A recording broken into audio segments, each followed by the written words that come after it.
All right, can everybody see the screen okay? Yeah, so my name's Andrew Poklepovic. I'm a medical oncologist, so a cancer doctor who gives IV treatments, chemotherapies, immune therapies at the Massey Cancer Center. I specialize in skin cancer, so I'm the primary skin cancer doctor.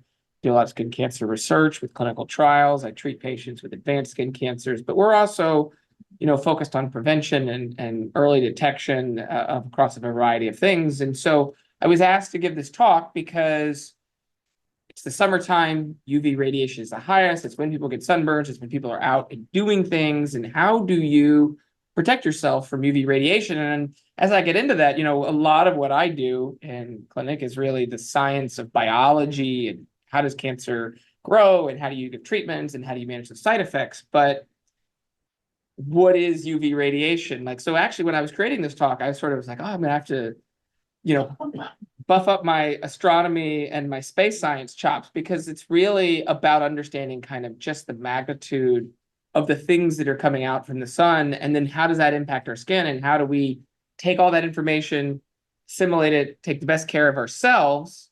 And I'll try to answer a couple of questions that people have, because there's sort of these fads that come and go of being tan, of getting more sun exposure, and then fads of not doing that as much. And we've seen that skin cancer, especially in women, has increased a lot since the 1970s with sort of the societal changes and kind of the clothes that we wear when we're out doing things. You just think everything was more formal. You would wear jackets. We were in the Bahamas with my family a couple of weeks ago, and they had some photographs of this hotel like around 1900. And everybody's wearing wide brim hats, jackets. Like, it looked hot, but it was also, they were totally protected. And so what does it mean? So, when you think of the sun, you sort of this bright, beautiful thing in the sky, but like how powerful is the sun exactly? And what does it do? What is it emitting to us? And so one of the astronomy things that came to me that I didn't even realize was, the energy released by the sun in 1 second is more energy than all of humankind has ever generated in existence since the Industrial Revolution and beyond. Like, it's kind of staggering to think about the scale of energy that comes out of the sun. Now, you see these, coronal mass ejections where there's huge bands of, basically magnets and space flares and all sorts of energy being released. And then when you start to think about just how big we are compared to how big the sun is, it just gives you that sense of scale. This is so tremendously powerful, and we happen to be in that little window where too much closer and you're going to get blasted away by all the energy rays. Too far away, things have started to taper off, and you're a frozen ice world. And so we really are that pale blue dot in the sky, and really dwarfed by the size and the power of the sun. So all of these energies come out in the form of waves. What we see, everything around us, is the visible light spectrum.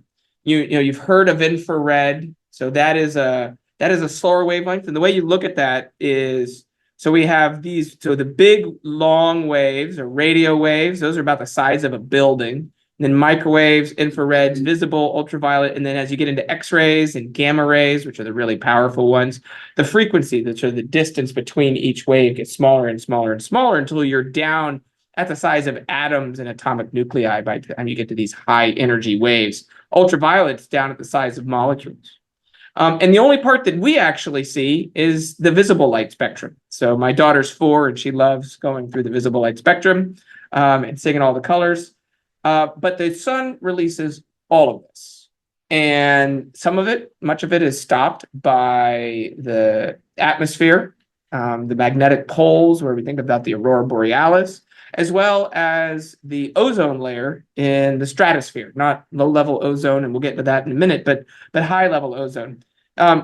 We can see visible light, but some animals can actually see ultraviolet light because there's a lot of it that comes through. And so birds actually have receptors in their eyes, and they can see into the ultraviolet spectrum, and it makes them, what they see in the world from each other and flowers. Birds of prey can hunt rodents in the field by seeing where they mark their trail to their burrows with urine, because urine reflects ultraviolet rays. So they're looking, soaring up high, looking for glow lines to go find their way down to the animals, right? Some really, really, really neat science on this. And so imagine what you look like to a bird slathered in sunscreen when you go see it. I grew up with parrots, and my parents raised birds, and I always would think about that when I would have all my sunscreen on growing up in Florida. Like, what do you look like? It's a kind of zombie mask that you have going on. So ultraviolet rays come in 3 subcategories in that higher energy frequency. There's UVA, UVB, and UVC. And the ozone layer is 100% effective at blocking UVC. And it is very effective at blocking UVB, but it doesn't really stop UVA. So we'll be spending time talking about what UVA is, UVB, and UVC. And just the way to think about it as we go back to that energy frequency, within the ultraviolet, you've kind of got the lower frequencies, the intermediates, and the higher frequencies. And that's where the C is over there on the right. So what does it look like coming down to you? There's 2 types of ozone, right? You've heard of ozone alert days where there's air quality indexes. You're not supposed to be outside. And there's, for living organisms on Earth, there's good ozone and bad ozone. And it really just depends on where is the ozone. And so the things that come down as low atmosphere ozone is essentially smog. It's exhaust, it is industrial pollution, and that causes breathing problems. That's down here. And ozone's O3 as opposed to O2. So here is about as high as planes go. That's the troposphere. And then as you get higher up, you get into the stratosphere. And that's where the ozone is. And that is where it completely blocks UVC from getting in. And UVB is reduced by about 95%, but UVA really gets all the way through. There is some minor degrading of UVA and UVB as it goes through the atmosphere and the troposphere.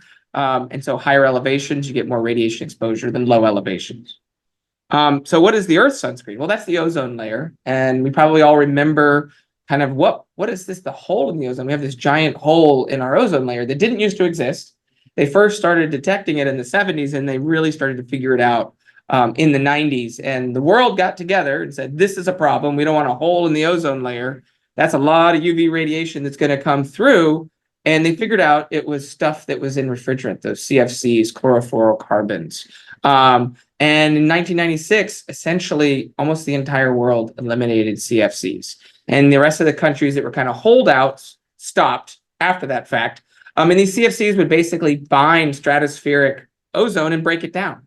And at its worst, 2006, the hole in the ozone, it took 10 years from when they phased out the CFCs that the ozone actually started to shrink. And that's what this picture is. The blue dot is the hole. But the hole in 2006 was 27 million square miles.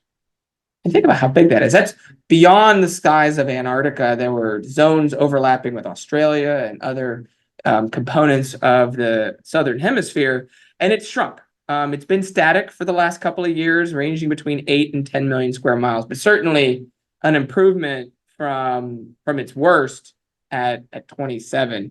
And so fortunately, this does appear to be something that is gradually going to improve over the course of our lifetime.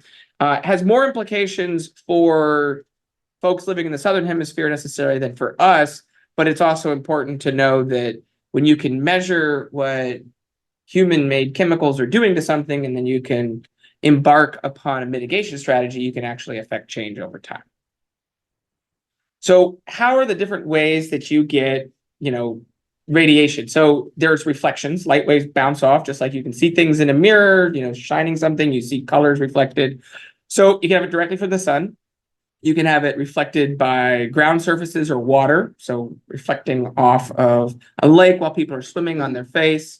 It can be reflected or scattered by clouds. And this is really UVB. UVA actually goes through clouds, and we'll talk about that in a second. So this is a chart of what the UV index is over a global map. So North America, South America, Africa, Europe, Asia, and Australia. And this is in January. So the southern summer, here's where the equator line is as a reference for kind of how it cuts through. And you can see really lots of intensity in our winter months, their summer months there. And then as we get into summer, it's really our summer months and largely in the desert Southwest to the mountain west, where ultraviolet light is at its worst. And it fluctuates seasonally. And so here's an image, and NASA keeps track of all of this. So you can pull various different figures. And this was the UV index. So, you can get that on your phone app. UV index is high today. It's 10. It's low today. It's 3. That has a lot to do with time of year, location of the sun, atmospheric conditions, etc. And this is June, July, August, and September in the US in 2015. And the orange, the darker the color, the reds and the browns are the highest UV index, over 10s. Yellow's about 10. And then as you move into the fall, September, as we get temperatures starting to cool, we're not quite facing the sun as directly, it goes away. And what you'll notice here is really Colorado gets the worst of it at those high altitudes. You get about a 10 to 15% increase in UV radiation for about every half mile of elevation. So the Mile High City, is getting close to that, probably about 20% more UV there than here. Plus, they also have 300 days of summer. It's often quite dry there, and it has one of the higher incidences of melanoma in the US. If you look back ancestrally, so indigenous people, humans adapted to UV radiation, potentially for some reason related to sun and skin protection, but there's also some fertility things about how too much UV radiation for continuous periods can impact folate, which is an essential prenatal vitamin. Most people will get skin cancers after the reproductive period, so it shouldn't necessarily do with selection. But if you're burned to a crisp and you can't go outside and hunt or farm, it's going to really impact you. But if you look, it's really the same as what we were looking at with the UV index, over time, kind of here, right? Where the skin tones change across that middle band, approximating the equator. Now, with migration all over, we have ancestral Scandinavians that are living in Arizona. We have people that are ancestrally African that are living in Scandinavia. And so there are other things to take into consideration that as bodies have adapted over generations, there are things to take into consideration. But it's important to see this is why we are the skin colors that we are. And so what does radiation do to things over time? Right? We've all seen faded signs, broken plastic tarps and things that just sort of break down. And you're like, oh, that's been sun bleached. Sun bleaching is really what the effects of this ultraviolet radiation are. And so, what does it do to us? Well, because the wavelengths are different, UVB has got that narrower wavelength than UVA, all of which are tighter than visible light. UVB rays go and stop kind of in the dermis, and they're shorter, and they make up about 5% of your UV radiation exposure, and UVA rays go deeper, all the way down into the hypodermis. And we classically refer to UVA as things that make you get sun aging and can contribute to cancer development, and then UVBs are what give you sunburns and can really drive skin cancers, but it makes up a minority. UVA does contribute to skin cancer development. And here's some examples of people. That's Will Ferrell, just because I had to throw something fun in there, having gone to a tanning bed. But, the peeling burn, I was just in the Bahamas and most everybody, was red as a tomato or starting to peel. So what does that do over time? The vanity of youth is I must be tan, but the vanity of aging gracefully is I really don't want to be tan from the sun or from tanning beds. And here's an example. This is called dermatohiliosis. This was a 69-year-old guy who had a 25-year history of just gradual thickening of the skin on his face. He had driven a delivery truck for 28 years. And UVA goes right on through your window glass if you don't have tint on it. In Virginia, you're not allowed to tint your windshield or do much to your front windows. In fact, many cars aren't even sold with that. Or you're driving with the window down, arm out, and things of that nature. You can get UVA blocking tint on your windshield. It blocks 99.9%, so it's quite good. But what happens is this chronic UVA exposure results in thickening of the outer layer of the skin and destruction of the elastic fibers, the stuff that makes your skin bouncy and have that youthful bounce to it. And then here's an example. People took this image and spliced it. What would happen if he had not had any sun? The left half of his face versus the whole side of his face and sun. And so that, to me, is what I tell folks when they're talking about sun hygiene and wanting to look good and be tan. It's like, oh, go get a spray tan if you really need to be tan for an event, but you don't want to be aging in a way that is preventable. And what does it look like under a microscope is called solar elastosis.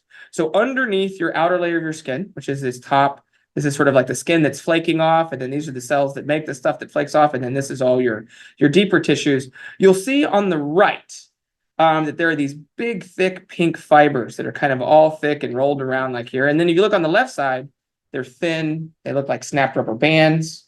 And this is the destruction of the elastin in your skin. It gives it that bounce, that youthful lack of wrinkles. And what that looks like on people is thickening skin, sort of deep creases along the mouth lines and along in here. Here's the hands and, a baby's hand just for reference. So, when people put on sunscreen, always put it on the tops of your hands. These are always out and about and in the sun. Put it on your face. It will keep you looking younger for longer. But it's not just your skin. There's other parts of your body that are affected by UV radiation. And so cataracts can develop. And cataracts have actually been seen to have some increased frequencies in darker skinned individuals. There may be additional reasons beyond UV radiation. In general, darker skin is protected from much of the damaging effects of UV radiation. So skin cancers are far less common in darker skinned individuals, but they still occur. I do have Asians, I have folks from Latin America, I have folks from the Indian subcontinent, the Middle East, I have Black people, some of which are various tones of lighter skin. There is, the history in some people of having Caucasian ancestry, not to their own choices, but, 100 years ago, 150 years ago, those things were more common, but cataracts and eye injuries occur across the racial spectrum. And so how do you protect that? Well, you can reduce your risk with a hat and sunglasses. There are other things that are associated with cataracts, like tobacco and diabetes and alcohol use, but there is absolutely a dose exposure relationship between UV radiation and the cataract development. So thinking about cloudy and rainy days, I said UVA, the thing that actually ages you, can penetrate through clouds. It goes through the ozone layer. It goes deeper into your skin. Its wavelength is one that goes right on through. It is not disrupted by clouds. It is not disrupted by, rain, and it can actually go through cheap umbrellas too. UV radiation can go through that as well. So UVB are blocked by clouds. And so you should still be wearing sunscreen as part of your just general morning regimen. And that will protect you throughout. So what about cancer, and why does this radiation cause skin cancers? It's associated with multiple types of skin cancer. These cancers can occur anywhere on the skin. You'll see them a lot on the face. You'll see them in backs and shoulders, upper neck, where people are wearing tank tops. Commonly, you'll see them on the legs if people are wearing shorts. Florida could be your foot. Your feet and ankles don't have to get sunburned to be exposed to UVB radiation. So the UVA penetrates more deeply into the skin, like we talked about. It causes genetic damage to cells and photoaging and immune suppression. And UVB goes into the top layer and has more energy and causes more DNA damage, which is a significant risk factor for skin cancer, especially melanoma. So what does that look like? Well, the UV radiation essentially causes the DNA strands to break. And every time you have a break in your DNA, you have the onset of repair systems that try to put it together, but it's all chemical reactions, and you get errors that start to accumulate. And the way you think about it is everybody who goes through life has, it has the slot machine of luck.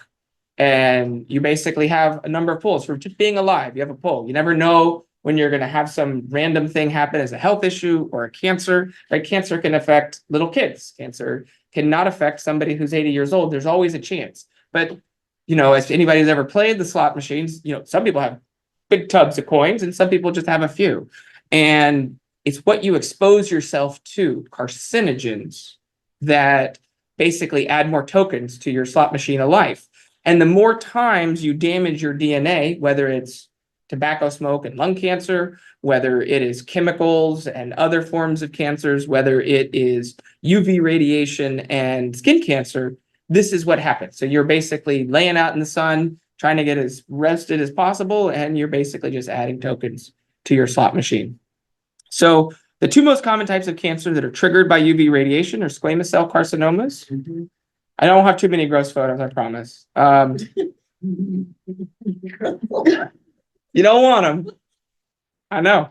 So these are squamous cell carcinomas, and they can show up as these weird thick crusts that don't really clear up or go anywhere, or they can kind of look like sores with a little bit of an ulcer. They can grow kind of quickly. They can come up over the course of 3 to 4 weeks, because what's really happening is, as that slot machine's going, you're changing this. Oh, now you got 5 cherries. Now you've triggered the proliferation, the growth of cells, the development of the actual cancer. And so these can grow quickly, but they're typically, they make up about 20% of the common forms of skin cancers. Basal cells make up most. And then melanomas are a small percentage, but the most important to think about. And these are generally removed at a dermatologist's office every now and then. If somebody didn't get to the doctor in time and is much bigger, you might need to see a surgical oncologist who does larger surgeries, not Mohs procedures. There's an immune system role in maintaining clearance of skin cancers. So people who have had organ transplants have about 25 to 30 times the rate of skin cancer development as people who have not had an organ transplant, because we're suppressing their immune system. So that's part of what UVA radiation exposure does by blunting your body's immune system response. These are what basal cells look like. So they can be reddish, they can be raised, they can be these flat patches. They can be a flat patch with a red ring around it, or a shiny little pearl, often with these little red blood vessels in them. And so these are the most common skin cancer. And then you can't do a talk on skin cancers and UV radiation without kind of talking about melanoma and identifying this. These are dangerous. And if you catch them early, you're done. If you catch them late, you could be on treatment for long periods of time. And they can come back. So the 5, I guess these are the 4. The E is evolution, but the ABCDs of melanomas, asymmetrical. So if you draw a line through the middle of a spot and it's perfectly symmetrical one side to the other, that is more likely to be normal, because normal things grow in normal patterns, whereas atypical and mutated things kind of grow out like amoebas. And so you can see this is asymmetrical. There's no line you can mark through this. The border should be clear, clean, and crisp, as opposed to kind of fading out. Where does this actually end? Is it over here? Is it over here? The color, it's uniform because it's a standard process, versus dark, light, medium. And then the diameter, how big is it? Is this something that's greater than 1/4 inch? And then the last one is the ABCDEs, it's evolution. Is there something on your body that has changed? Was this mole here and now it's doing something different? Is it just not acting like any other part of me? Don't wait. One secret for getting into a dermatologist, because you're always like, I need a skin check, because as a regular person, you're like, I have this thing on my skin, I need you to check it. And that's what you say. But to a dermatology practice, a skin check is like a full physical exam that they only have X number of slots for per day. Whereas if you say, I need a spot check on a mole that's a problem, it's doing different things, then they have these like quick visit slots that they can put in there. And so it's always asked for a spot check. I have a changing mole, something's different. I don't need a whole body skin check. I just want this looked at, because you really don't want to wait. So we talked about mutations, and this is a mutational map of cancers. So all cancers are mutated versions of you.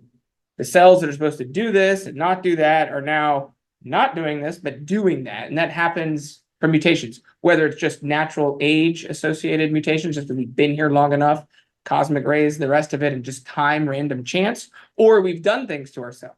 And so the two most mutated cancers, that's on the right-hand side, you can see just the bigness of the bars here, is melanoma and lung cancers in smokers, right? So everybody thinks and knows that smoking cigarettes is dangerous to your health. It causes lung cancer.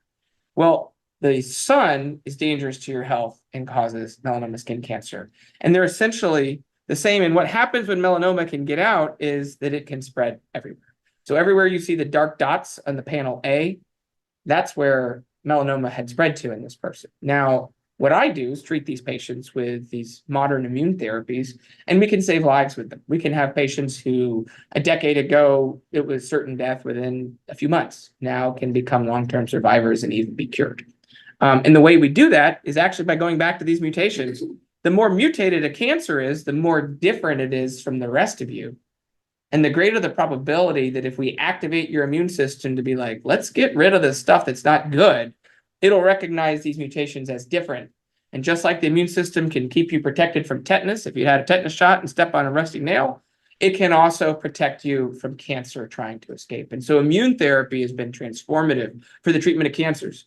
And the two cancers that it really, hit its first home runs in were melanomas and lung cancers. And now they're basically the staple of how we treat these diseases. So the patient in this panel B is actually that person, same person, on immune therapy, having a deep response and doing better. So that's good. When I talk to patients kind of about sun hygiene and the development, I really liken cigarettes are to lung cancer as the sun is to skin cancer. It is the big tobacco in the sky. So how do you protect yourself? Well, sunscreens are the way to go. And sunscreens come in a variety of scents, SPFs, different types of minerals. This was the top 2024 sunscreens, I think by Condé Nast or something. So, but my personal preference are to use the ones that have the minerals in them as opposed to some of the chemicals. So the minerals are titanium and zinc, and those are not absorbable. There are questions that people have about, there are some sunscreens like the spray-on ones, you can move on real quick. Those can actually be absorbed into your bloodstream and be detectable. We don't yet know if that does anything to people. There hasn't been any evidence that it does, but it's the fact that it was detectable had the FDA say, well, now more research has to be done. Does this actually matter? Well, you don't have to worry about that if you use the titaniums and the zincs, and it'll say that. It will also tell you that that sunscreen is reef safe, because the chemicals are the ones that get absorbed are also the ones that leach and kill coral reefs. So if you're just looking for some sort of protective sunscreen that you don't have to worry about your fish, you don't have to worry about yourself, you can get some that has titanium or zinc in it. Our personal preference for when we go to the beach, and we took this ourselves to the Bahamas, is sun shading. So this is a UPF protective tent that basically uses sandbags for propping and a couple of poles right here in the middle. And this is fully blocking UV rays. So what's nice about this is rather than being under an umbrella that's like all blocked and you don't have any breezes, you're actually, full panoramic views and be able to be in the shade. And so this is how I sit when I'm at the beach myself. While you're driving, you can get your windows tinted.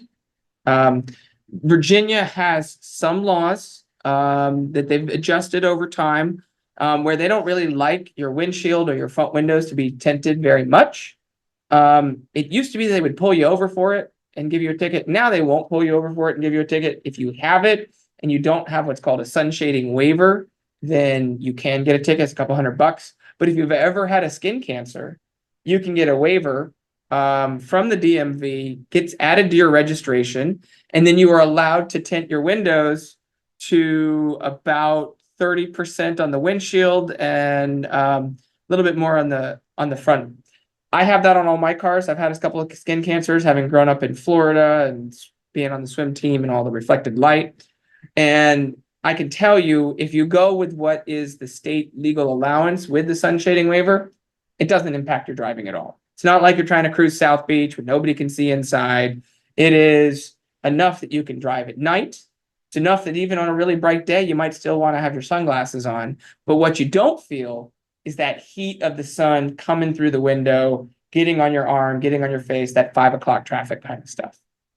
The other great thing, sunscreen wears off. Sunscreen has to be reapplied. You can forget, you can be sloppy about it. Then you end up with like tiger stripes and that grand handprint. Everybody had a friend that did that one time on spring break, and they came back with like a white hand on their back and sunburn everywhere else. So UPF clothing has really, really made its way into, easy to get. It's not just at, Dick's Sporting Goods and REI. Many companies make it. And UPF is UV protection factor. UPF 30 allows a 30th, so 3% of UV radiation to pass through it.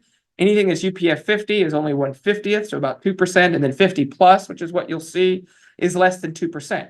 So rash guards that like surfers wear, the leggings that they wear as well, hoodies, t-shirts, golf shirts, they are all coming with it now. And if you pay attention, you look at fishing competitions, what you see are that these pro fishermen that are out there on the river all day, they're always wearing long sleeves, or hats with a brim, and you can fully protect yourself.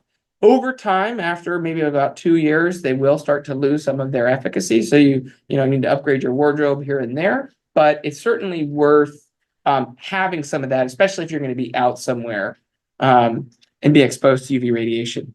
If you've ever had a skin cancer, there is a supplement that has been proven in a clinical trial to reduce the risk of future skin cancers. So nicotinamide or niacinamide, two names for the same thing. It was only complicated enough to say one way, they had to make it both ways. It's essentially vitamin B3. It's one of your B vitamins, and it helps to reduce UV damage. And so they did a study, published it about 6-7 years ago, looking at almost 400 people who had all had a couple of skin cancers, and they took this vitamin twice a day or a placebo for a year.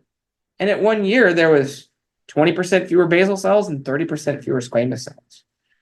Essentially a vitamin supplement can cut your risk of skin cancer. And then once they stopped the supplement, that effect kind of went away. It's kind of an as you're on it sort of thing.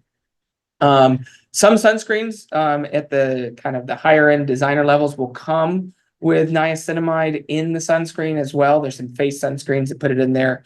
And again, part of this is also to help with the aging of skin. So as you think about all the things that you can do to protect yourself from the sun, questions always come up because there's kind of this pull and tug about, well, if you don't get sun, how are you supposed to be healthy? We're supposed to be out. We're supposed to be in the sun. And rest assured, I do not promote living indoors in a cubicle. My favorite things to do, all of them are outside. It's just really about trying to be safe. And so one question is about vitamin D. Well, I need to get my vitamin D for the day. Well, yes, but you're pretty much going to get the vitamin D that you need. Very little exposure to sunlight's actually needed. 15 minutes of just your arms 3 times a week is more than enough. So it's not like you got to be out there for hours just to get your vitamin D. You're already going to have plenty. No studies that formally looked at sun protection, meaning sunscreens, and vitamin D levels were able to show a link between sun protection and low vitamin D. There were some studies in the Middle East and in Pakistan that did find that there were some women who wore burqas that had lower levels of vitamin D. Burqas are the full body cover. They're never supposed to be outside without them. But there are also other dietary restrictions and influences on that. And so you can get vitamin D through what you eat. And so cheese, milk, peas, parsley, beans, kale, eggs, fish, tuna, and salmon are great for it. Mushrooms. And then cereals are actually often fortified with vitamin D. So much of what you would want is already there. And then for people that have persistently low vitamin D, rather than expose yourself to excessive amounts of sun to try to make up for it, there are oral supplements that people can take. We mentioned sunscreen levels in the blood. So oxybenzone and oxinoxate, I think is how you say it. Octinoxate, OMC are the two main compounds used in spray-on sunscreens. But they're also not just in spray-on sunscreens, right? You'll see them in cosmetics, you'll see them in fragrances, lip balms, and other things. And these are the ones that cause damage to coral reefs. We don't really yet know about what they do to people. There is some potential for it to disrupt hormone levels when given in enormous quantities to very small animals, which doesn't really translate to very, very tiny quantities in larger animals like us. But the non-absorbable sunscreens with zinc or titanium are considered reef safe. So if you go and buy a reef safe sunscreen, you're going to be set. And then, the other question, well, what about mood? People say, I need to be outside in order to feel good. There is actually data that sunlight hitting on the retina stimulates serotonin production and can help with mood. There are well-documented changes in psychiatric states, seasonally dependent, not just depression, and it's the middle of winter, and our winters are pretty mild, right? We don't get that dark that soon, although you may, if you work long hours, you may leave to work when it's dark and come home when it's dark. It's different than kind of the northern latitudes where it may only be light for a couple hours a day. But sunglasses are okay, because the light that actually boosts the serotonin is visible light. Sunglasses are mildly reducing visible light, but they're blocking UV light. So you're still going to see plenty of things while you're wearing sunglasses. So you don't have to feel like sunglasses are going to prevent you from developing, happiness from being out in the sun. Being active is also quite good for mood. And so being out and doing things. My personal approach, having dealt with skin cancers that were frighteningly too close to my eyes, I wear a wide brim hat. I wear UV protective sunglasses. I wear a UV protective rash guard when I'm out. And I'm going to be out for a long time. We went paddleboarding a week ago on the James by Powhatan State Park, out there for 3 hours. I had surfer leggings and I didn't get any sun at all. And so I do that when, we go out hiking. Fortunately, we have good dense woods where it's deep shade a lot of the times for places that you go. But I bring sunscreen. I apply face sunscreen on my neck, my ears, my whole face, my arms, anything that's going to be sun exposed. T-shirts are not sufficient for being out and protecting yourself from the sun. It's really got to be a UPF protective clothing. A regular thin T-shirt's about a UPF of 5, as opposed to those 50 pluses. But they do come in more and more fashionable items. And so that's what I do. I also take the niacinamide because I don't want yet another one. And that was sort of my childhood of growing up in Florida, not wearing sunscreen, not knowing any better. And I was already a skin cancer oncologist before I started getting them. So that sort of came to me as kind of you get what you treat. So if there's any questions, I'm happy to answer them. Thank you guys for listening. Yes, ma'am.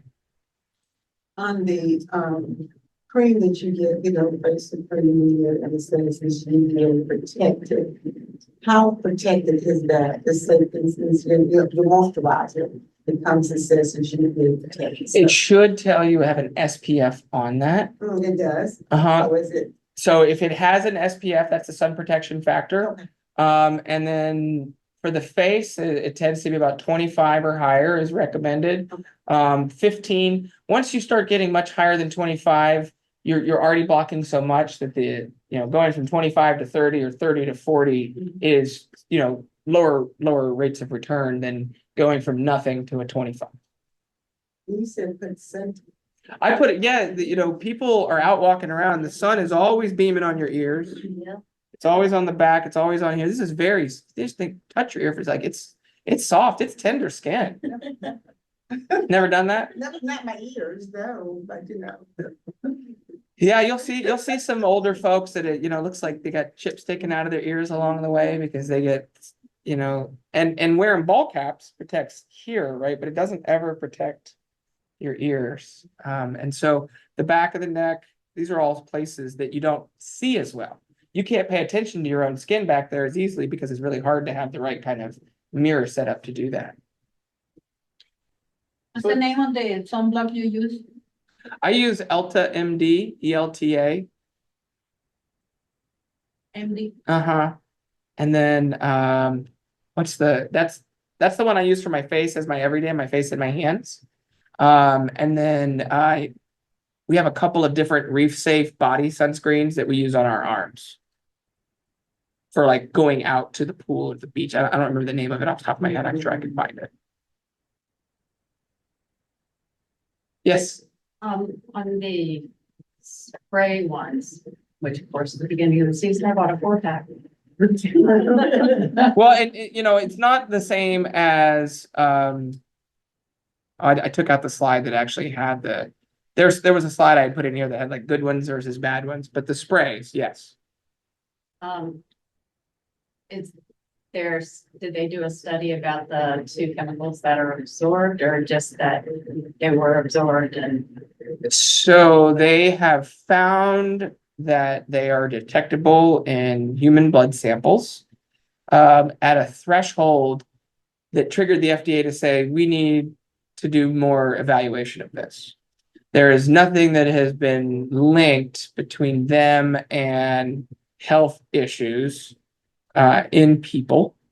And so right now it's the kind of thing that we don't use the spray sunscreens on my daughter. She's 4. We use the zincs and the titanium sunscreens. We also have a bunch that we had purchased prior to that data that first came out.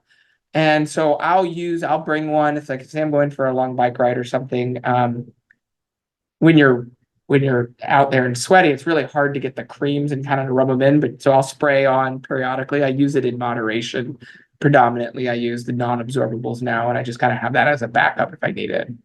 And I don't use it on young kids, the sprayables. Yeah, if I had to stop and put lotion on it, it probably wouldn't happen, so. Right. And so like when I'm out doing yard work, mostly what I do is I have a hat and a rash guard. And the UP protective shirts now are wicking enough that they're light colored, they're reflective, they wick, so it's actually not hot. You get hotter being just out in the sun than you do wearing it. And so that's what I do, you know, when I'm out in the garden, because I'm always bending over doing something like that. And so by having that with a wide brim hat, my back is totally protected, my arms are protected. I don't have to worry about, did I sweat it off, what's happening next, and then I just rinse off when I'm done. Yeah, back of my arms, most suntan, anything. Mhm. More bending over. For the same reason. So if you found yourself a really lightweight, you know, UV protective shirt, you would find that would go away. Yeah, some of my workers have them, and we were talking about spray and absorption. Somebody saw something and something, so we had the big discussion. What'd you use? What'd you use? Also, I heard on one of the news programs that Europe has better suntan products, but they're not approved by the FDA, so we can't get them here. There are some various different chemicals. You're talking about like tanning products or to try to prevent you from having Prevent. sun damage. Often there are some molecules that people are using here as sort of like these youth serums that can cause problems. There's a lot of unregulated stuff when people try to create those. That's kind of like a sort of a TikTok fad to find more youth. In general, companies will try to seek European and US regulatory approval for valid molecules because the US is a huge commercial market. If you could pull that off, there's a lot of sales in that. And so I have not done deep dives into why those chemicals haven't made it over here. I think that there were some incomplete safety understandings on it, but I don't know. Dig deeper. Yeah. I knew there was gonna be something about the what's out there in popular discussion that I missed. Also, the nicotinamide, is that over the counter? It is. Yeah, this is just it's available on Amazon. This is considered a supplement. Just vitamin B. This one in particular happens to have resveratrol, which is a anti-aging molecule that's what's found in grape skins, which is why they say, oh, drink more wine and make you young. Maybe not as much wine as we drank to justify it. But primarily I got it because of the nicotinamide in here. So 500 milligrams, that's over the counter. It ends up being, I think that bottle, which is 120 capsules. So that's 2 months, $22, something like that. So it's pretty cheap. $10 a month. Yeah, everybody. Yeah. There's not all that many randomized trials that had a group of patients with enough patients where they gave people a vitamin and a placebo and were able to show an effect. Right.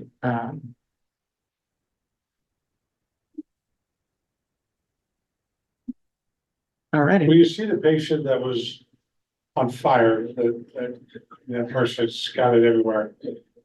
Treatments are, is it chemo? Is it radiation? Is it cutting out? Is it all the above? None of the above.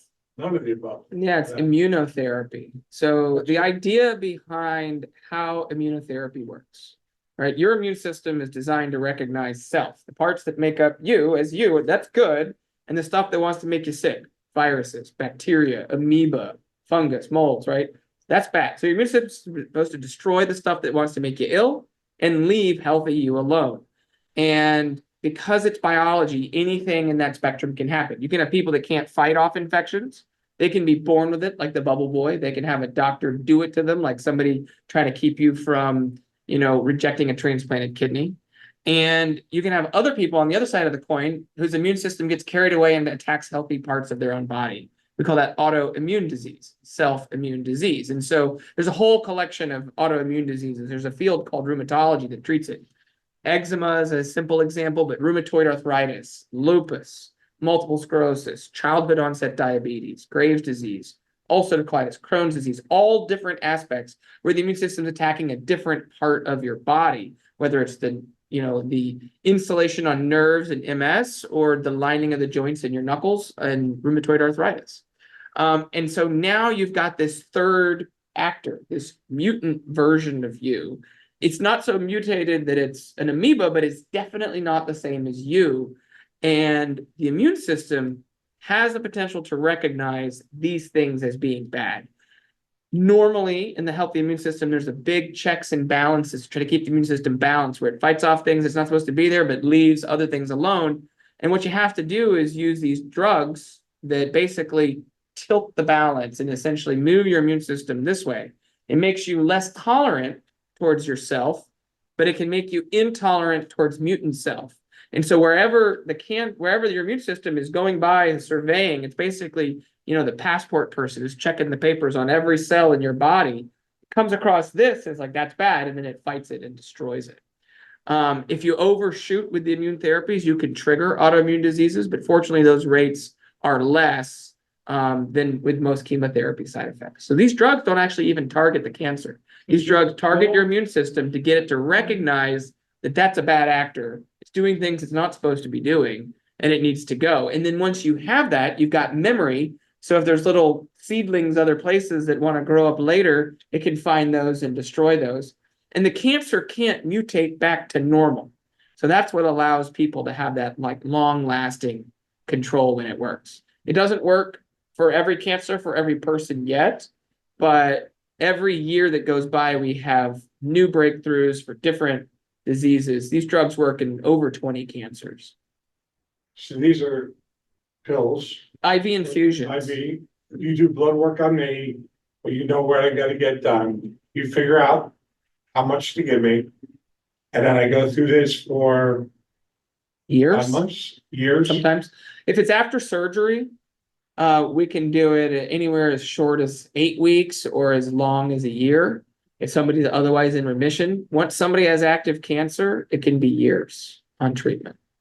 So how long has it been around like you treat? Because I know friends have had all the things I talked about 5, 10, 15 years ago. So depending on the cancer, so these drugs were the first medicines to win the Nobel Prize in medicine for transforming how we treat cancer, and they won that in 2018.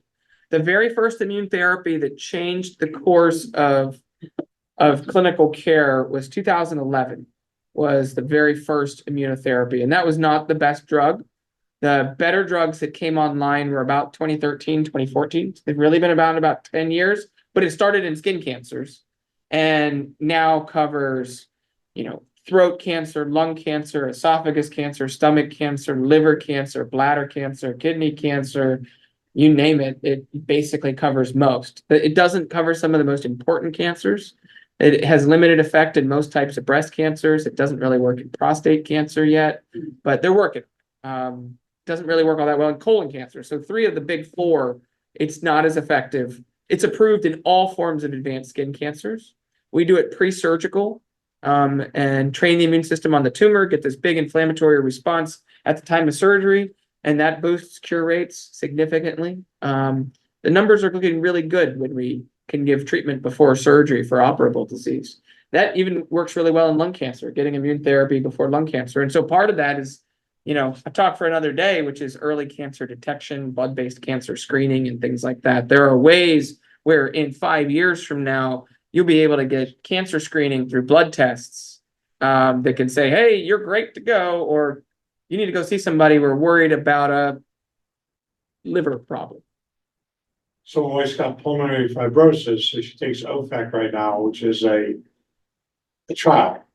Is that the same kind of treatment? Do you know? I am not familiar with that particular agent. Yeah, I don't, but, okay. So then I had prostate. In pulmonary fibrosis, the goal is to stop the immune system and the scarring, which is the opposite. So my wife's a rheumatologist, so I give immune therapy drugs all the time and some really intensive combinations for really difficult disease because we're a referral center and people run out of other ideas. The side effect profile is essentially the whole thing that she does with her practice for treating. So I joke with her, it's like, you treat everything that I cause in terms of side effects, which is great because I can ask her questions. I was like, I don't understand what's happening. Have I done this? Did I do something? How do I treat this? And she can help me. So in the immune mediated diseases, there are ways to try to keep the immune system calmed down through one dysregulated pathway that's driving a pulmonary fibrosis or a joint problem. Against cancer, we kind of used like bigger tools that just basically kind of have more effects. So I had prostate, that's how I got to Susan. So I had surgery, so this wouldn't have. So we do surgery in early stage melanoma. So the key is for somebody who has a history of melanoma to go see their dermatologist, 3 to 4 times a year, because you cut off a little tiny one like this. If it's grown deep, if the roots into your skin are less than 1 millimeter, you're done. If the roots are greater than 4 millimeters, you're coming to see me, and we're going to be talking about treatment for a year. So the last question I'll ask you then is that you're helping me understand, and Evie probably the same. We've been through Susan Hong, we've been through Perellis, Dr. Perellis, you, and the last one, Wally Smith. So with sickle cell, all in your medical world, is this what he's got for sickle cell now that can cure people? No. That's a very interesting way to. Because he says he can cure X amount of people with a US drug company. He could cure 50 people in Richmond right now. Is how great it is, but it's not the same kind of therapy. It's not. It's a form of gene therapy. So you're basically sickle cell developed in the malaria belt because mosquitoes carry this parasite that gets into your blood as it bites you and replicates and causes rupture of blood cells, makes you very, very sick, high fevers, joint pains, kidney failure, things of that nature. It's very, very dangerous to children. And malaria is bad air, mal-air. And that was what they thought. Nobody knew that it was a mosquito-borne illness. And the sickle cell trait, where you have one copy of the sickle cell gene and one normal copy, carries some protection from malaria or the severest effects of malaria. So as that trait developed, there was a reproductive fitness because it's so dangerous for children to get malaria that if you had a trait, then you were protected and had a better chance of moving forward. And so it's essentially the southern Mediterranean coast and the North African. There are genes that come through, and there's others that came through for similar infectious disease reasons, thalassemias and things of that nature.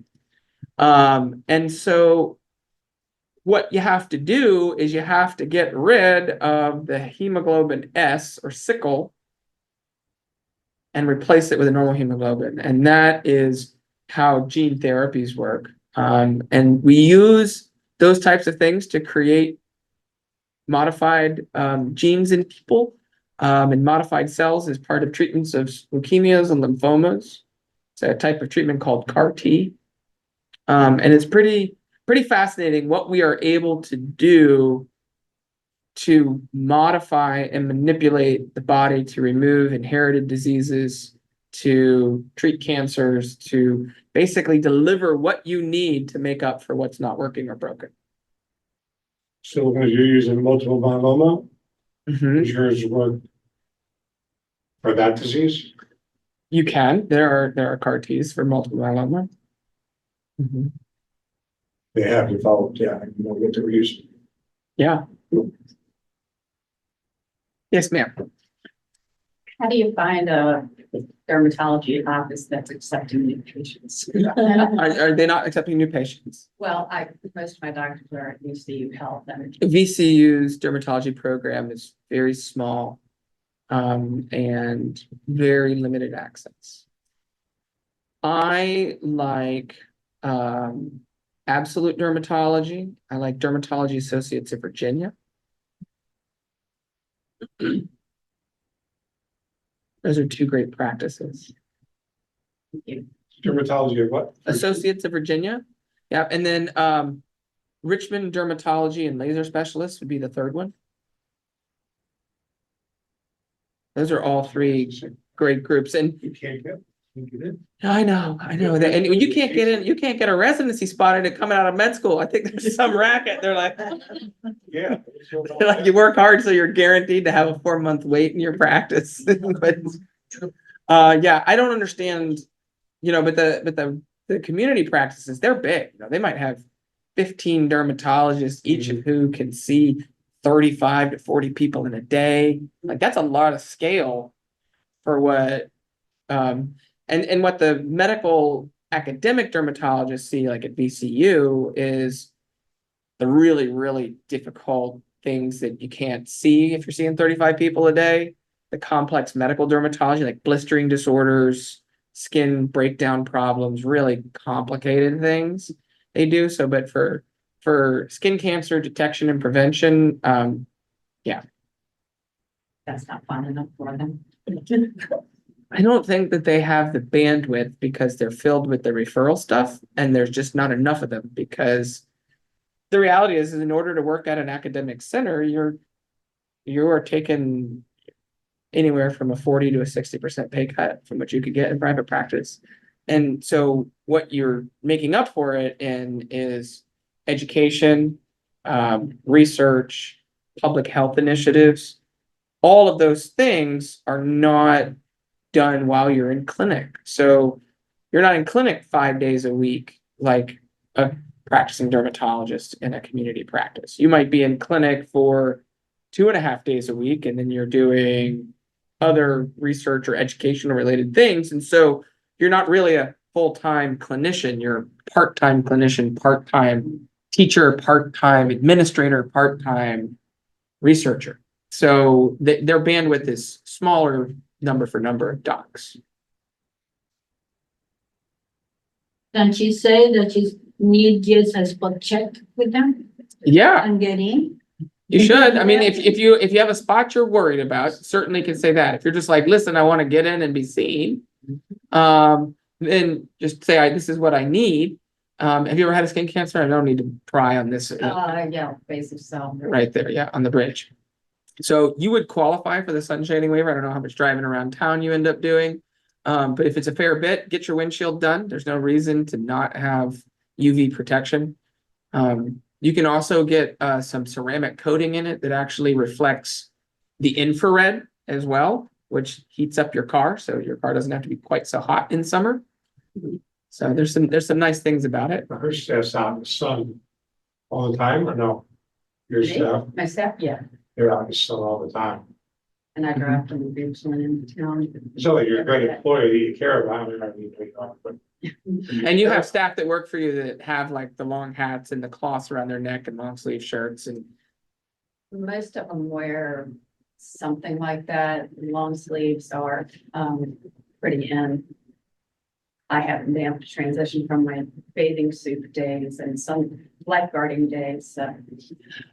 Yeah, there is a little bit of a psychological thing. It's like, wow, God, I gotta wear long sleeves and it's already really hot out. Do I really want to do that? And then you're like, I'm gonna be sweating either way. Right. And then you find out it's actually okay. You sort of stops bothering you pretty quickly. Okay. On the sunshades, Mhm. how do you know there are UV? It'll tell you when you buy Even them. though it says it on there, they just, how do you know they just didn't stick? Put a sticker on there, you know what I'm saying? I'm just scammed, Debbie. Don't buy from Temu. No, I He don't. agrees with that. I got Somebody's that. pro Temu. I'm not like anti Temu, but I do worry about. BBB is. Are you? Yes. It just seemed to me like a way to spend not as much money on a lot of junk. That is Yes. probably not very high quality. Absolutely. On that. All right, well, that can stay in the recording then. But the reality is if you buy from a reputable location, and tell you, and even cheap plastics are pretty good at UV. So you can get good UV protection from cheap. You know, remember those in the old days, they had those blue blocker commercials? Those people had those horrible like bands over their eyes. They were the cheapest plastic sunglasses you could buy, but they were dense and cheap enough that they actually blocked UV radiation really, really well. Whereas auto glass, high quality glass, gonna let that UVA right on through. So if I go to like a Dollar Tree And it says UV on it. and it says UVA, I'm just, Yeah, I think you're gonna be okay. Just to keep my, you know. Uh-huh. Oh, absolutely. Not my good glasses, but just going outside. The one that you're not afraid of losing if you're out doing something. Urge a little. Not for doing junk work, I just want something so in case I, busted. Well, you can get some pretty good ones on Amazon for about $20, US made, if that's what you're looking for. They talk about what the kind of UV protection they have on there. You see a lot of roofers coming in and stuff in your in your work or no? It's really the spectrum. So Mexico and or South America, is their skin pigmentation or? they're whatever it is protected to a degree. Different, Mhm. different. Yeah, They work up there, they don't all wear glasses, which they should. but many Represent a do. lot I of- mean, honestly, I see better sun hygiene practiced by darker skinned individuals. Like when we were in the Bahamas, better sun hygiene was practiced by darker skinned individuals than, the let's get as red and pink as possible. Right, And I see, you look at the construction workers out on the road, they're wearing long sleeves and the hats with the drapes. People that are out really in the sun are doing that. There is a significant skin cancer protection from it. Now, you can still get photo aging, so you can still get more wrinkly and stuff like that, but your cancer risks are lower. That I see patients, this is an interesting thing that I tell people. So there was a while about 10 years ago that they were trying to figure out if there was something about Viagra that caused melanoma.